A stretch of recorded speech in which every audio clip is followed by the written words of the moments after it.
연로하신 아버지와 젊은 아들이 공원을 산책하고 있었습니다. 문득 아버지가 아들에게 묻습니다. 얘야, 저기 있는 저 새 이름이 뭐냐? 비둘기입니다. 아들이 대답을 했습니다. 얼마 지나지 않아서 아버지가 또 묻습니다. 얘야, 저 새 이름이 뭐지? 비둘기입니다.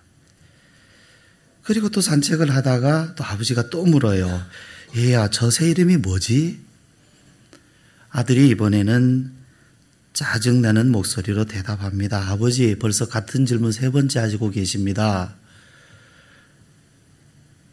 제가 언제까지 아버님께 똑같은 대답을 해드려야 됩니까? 비둘기라고요. 비둘기.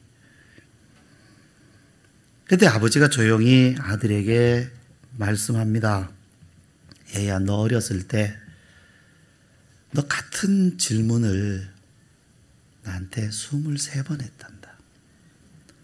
이 공원에서 아빠, 저 새가 뭐야?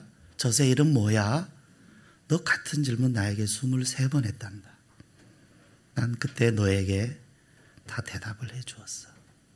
한 번도 화를 내거나 짜증낸 적이 없단다. 이것이 부모님의 마음이죠. 하나님은요, 내 부모를 공경하라고 말씀하십니다.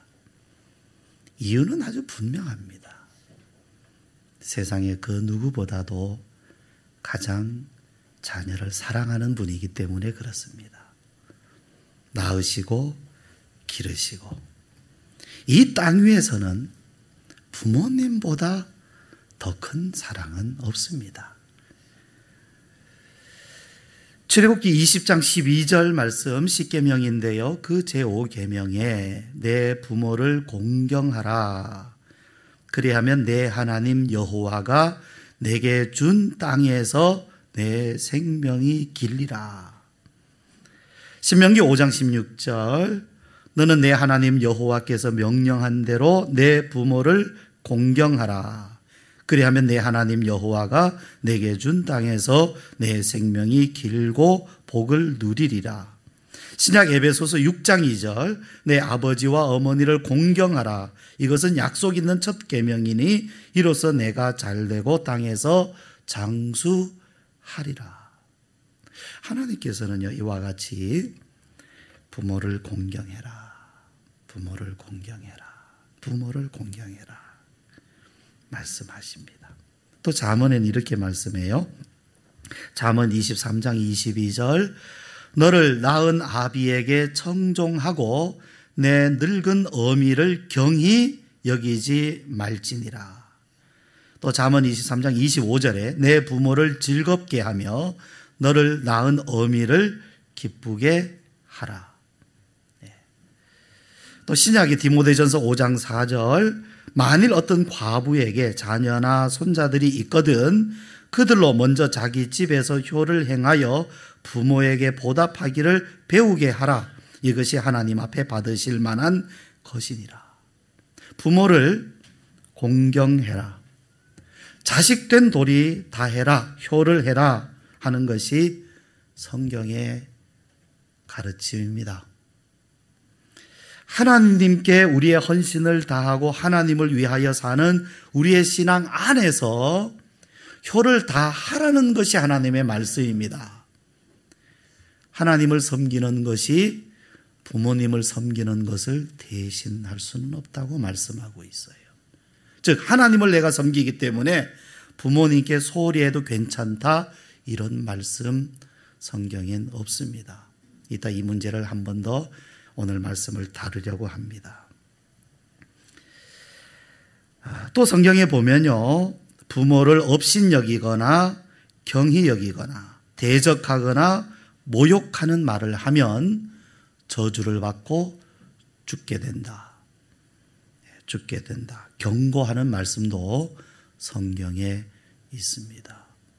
그러니까 하나님을 경외하라 하는 말씀 다음으로 내 부모를 공경하라 하는 말씀이 권면이기도 하지만 아주 엄중한 말씀으로 하나님께서 우리들에게 명령하셨습니다.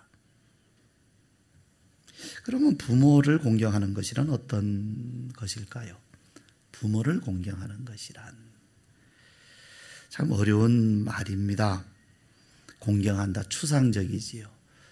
그저 부모님 좋아하고 사랑하고 생각하고 또 좋아하시는 것 해드리면 공경하는 것이 아닐까 생각을 하게 되는데요.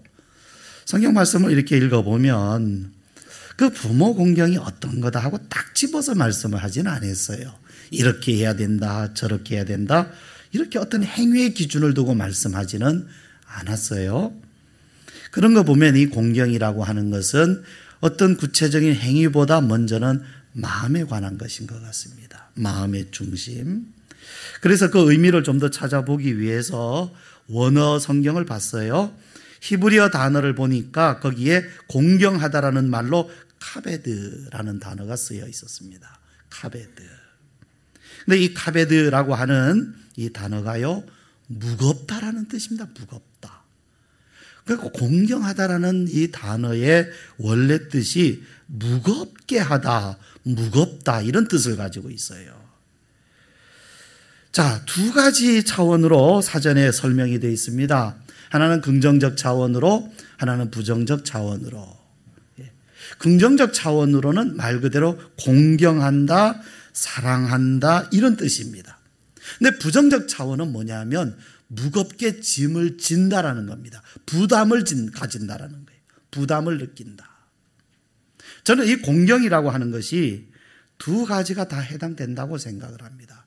공경한다라는 것은 하나는 마음 깊이, 아주 마음에 깊이 받드는 것입니다.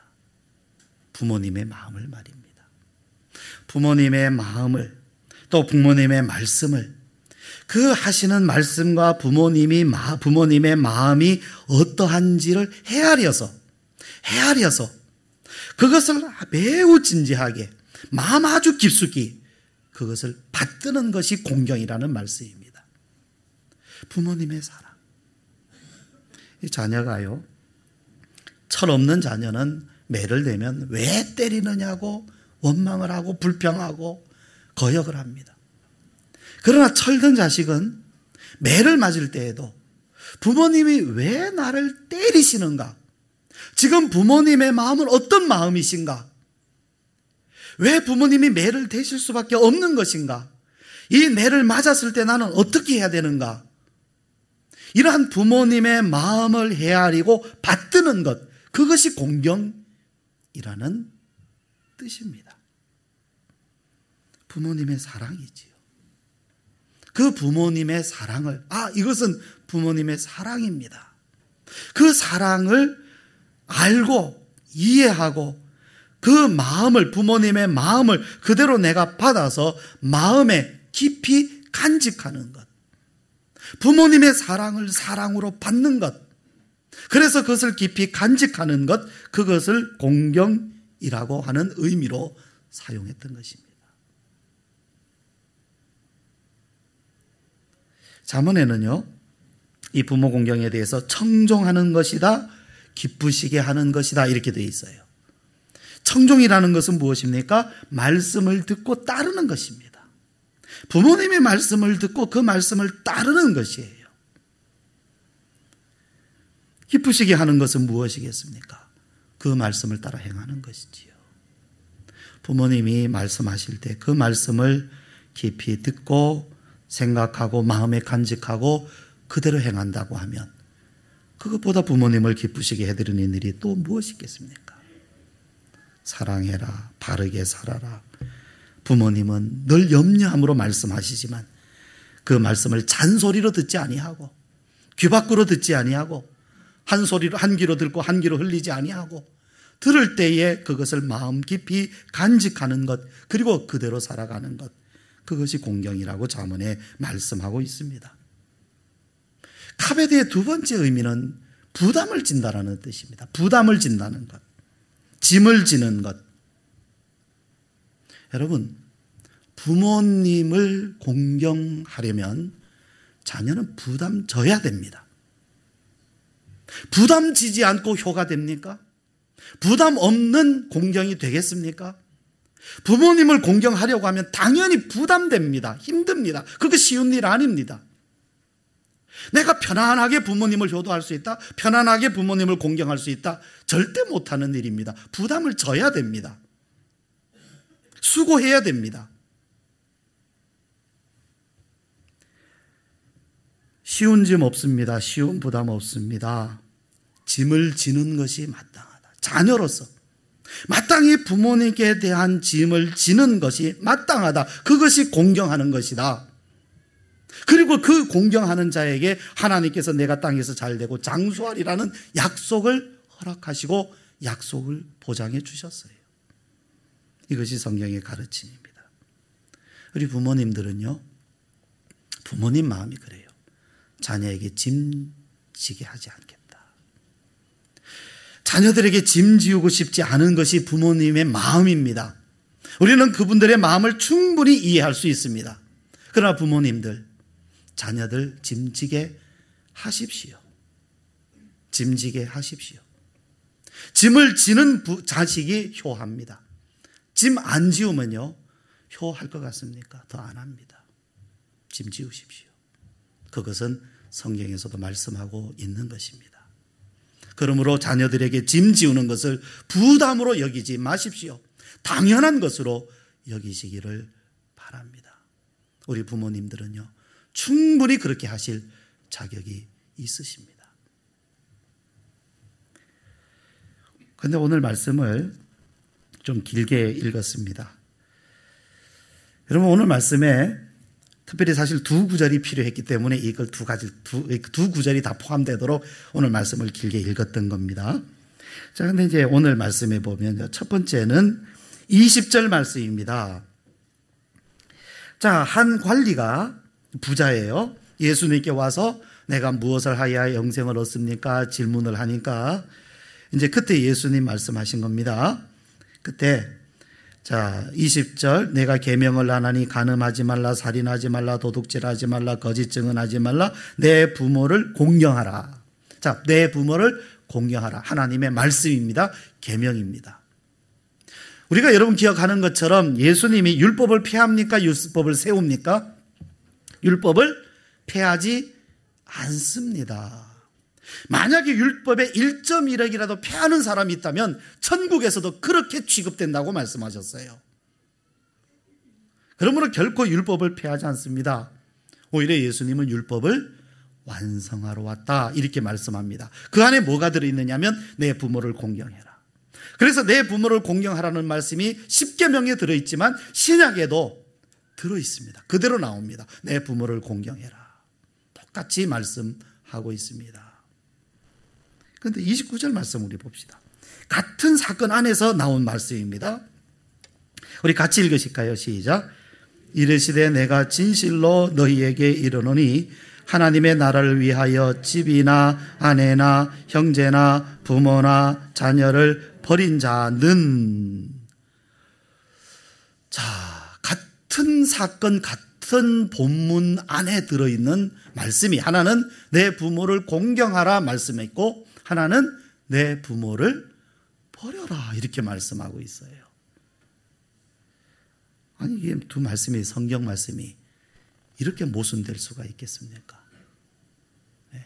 어떻게 이 본문 안에서 부모를 공경하라, 부모님에 대한 부담을 져라 이렇게 말씀하면서 또 부모를 버려라, 그럼 어떤 사람은 버리라는 거고 어떤 사람은 또 공경하라 이런 뜻일까요? 특별히 하나님의 뜻을 따라서 어떤 제자가 되고 또는 어떤 사역자가 되고 이런 사람은 부모를 그럼 어쩔 수 없다, 그럼 버려야 된다 이런 뜻일까요? 참 어려운 그런 문제입니다. 이 말씀을 어떻게 이해를 해야 할까 고민이 됩니다. 그래서 이 문제를 또 풀어보기 위해서 역시 원어 헬라, 이번에 신약이라서 헬라어를 들여다봤습니다. 이 구절에 버리다라고 쓰인 단어가 아피에미 이런 뜻입니다. 아페미. 근데 이 단어는요, 신약 성경에 버리다, 풀다, 놓아주다, 포기하다, 허락하다 이런 뜻을 가지고 있습니다. 제가 이렇게 단어 의미를 말씀드린 것은 그냥 참고만 하십시오. 그런데 본문의 문맥을 보면요, 문맥을 또 보면 예수님과 이 부자 관리와 대화를 이제 나누잖아요. 그런데 그 대화한 그 문맥 속에 그 다음에 예수님께서 제자들과 하신 말씀 속에 이게 나왔어요. 그러니까 이게 어떤 문맥이냐 하면 부자가 내가 무엇을 하여야 영생을 얻으리까? 그래서 내가 이러이러한 것을 나 지켰습니다. 그러면 네가 너에게 있는 것을 다 팔아 가난한 사람들에게 주고 나를 따라라 이렇게 또 말씀하셨어요. 그래서 이 사람이 큰 부자인 거로 근심하며 갔다. 무엇이겠습니까?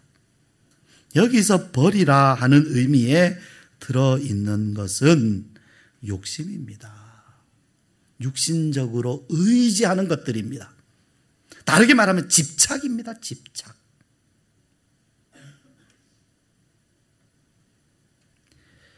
여기 부모를 버린다는 의미는 방치하라, 내버려라 이런 뜻이 아닙니다. 부모님께 대한 의무를 안 해도 된다, 하지 말아라 이런 뜻도 아닙니다. 이 의미를 보면 자녀가 부모를 의지하는 것으로부터 벗어남, 즉 독립을 의미하는 것입니다. 독립. 그러니까 앞에 부모를 공경하라는 의미와 여기 부모를 버린다는 것은 다른 차원. 여기는 그 부모를 의지하는, 종속되어 있는, 정신적으로나 육체적으로나 부모로부터 독립하지 못해서 의존적으로 살아가는 사람. 독립해서 자율적이고 자발적으로 이제는 누구를 따라? 주님을 따르라는 것입니다. 돈에 대한 것이면 돈으로부터, 가족에 대한 것이면 가족으로부터, 부모에 대한 것이면 부모님으로부터 그 의존하던 것에서 벗어나라는 것입니다.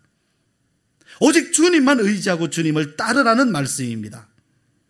독립을 의미해요. 그것은 창세기 2장 24절에도 나와 있는 말씀입니다. 이러므로 남자가 부모를 떠나 그랬어요. 떠나. 부모를 떠나. 뭐죠? 결혼이죠. 장성한 자녀는요, 부모님의 품으로부터 벗어나야 됩니다. 그래야 정상적인 인격과 정상적인 그러한 신앙으로 살아갈 수 있게 되는 것입니다. 이러므로 남자가 부모를 떠나 그의 아내와 합하여 둘이 한 몸을 이룰지니라. 즉 남자가, 즉 사람이 어린 시절을 거쳐 다 자라난 성인이 된 후에는 부모로부터 독립하는 것이 하나님의 섭리입니다. 정리하면 주님의 제자가 되고자 하는 사람은요, 부모를 비롯해서 다른 어떤 육신에 의존하고 집착하는 것으로부터 벗어나야 한다는 것입니다. 기득권도 내려놓아야 됩니다. 오직 주님만 의지하고 따라야 합니다. 보세요. 이렇게 부모를 버리라 하는 의미가 부모님으로부터 그 의존적인 데에서 독립해서 벗어나라는 것이 부모를 공경하라는 것을 피하는 것입니까? 아니지요. 그렇게 해서 오히려 그 사람, 주님을 따르는 사람으로서 부모님을 바르게 공경하라는 것입니다. 연결됩니다. 전혀 반대되는 개념이 아닌 것을 볼 수가 있습니다. 이제 우리는 오늘 여기서 몇 가지 말씀 정리해 볼 수가 있어요. 첫째는요, 자식은 부모님의 마음을 깊이 받들어라. 부모님의 마음을, 그 하시는 말씀을 마음 깊이 받아들여서 부모님을 기쁘시게 해드려라 말씀합니다. 두 번째, 자식은 부모님에 대한 부담을 마땅히 져야 합니다. 세 번째, 부모님들은요, 자식이 부모에 대해 부담지는 것 피하지 마십시오. 네 번째, 예수님의 제자가 된 사람은 부모님으로부터 독립적이어야 됩니다. 주님 의지하고 오직 주님을 따라야 합니다. 다섯째, 부모님은 자녀가 독립적이며 자발적으로 주님을 따를 수 있도록 품에 묶어두려고 하지 말고 자녀를 풀어주어야 됩니다.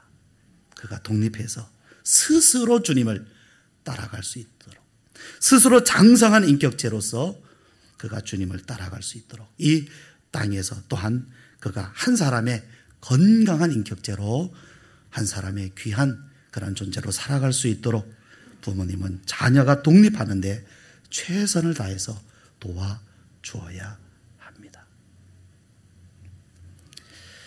예수님은요, 하나님의 아들이시면서 동시에 어머니 마리아에게는 아들이셨습니다. 십자가를 지실 때 예수님은 하나님의 뜻을 따라 이제 십자가를 지십니다. 그러나 어머니 마리아, 그 마리아에게는 아들로서 그는 이렇게 말씀을 하셨어요. 여자여 보소서 아들입니다. 요한을 가리키면서 제자 요한에게 또 부탁하셨어요. 내 어머니라.